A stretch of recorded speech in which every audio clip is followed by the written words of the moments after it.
All right, changing the air filter on a 2014 Chevy Equinox. Pull her down, and then up under here, you just gotta push this thing back. It comes down, and then we've got some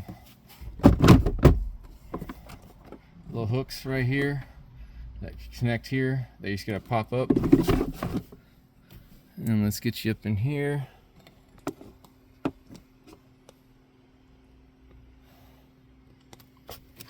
So these clips, open them up, and you got your funky air filter. Oh geez, that's nasty.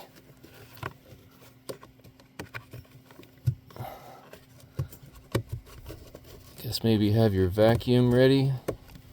Holy crap.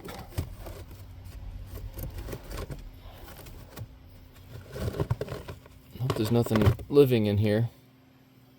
Oh, looks like there was. Ugh. Stand by for vacuum. Alright, vacuum's been done.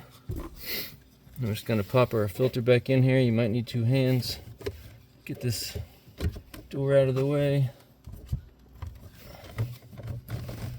Slide her on back. Close it down. And then our little clippy guys just go back on there. And let me show you this. So this piece right here is what holds it back. Just push it up above it and it'll rest on it. Close her down. And here's the filter I used. I'll link one. I hope to help you out. Thanks.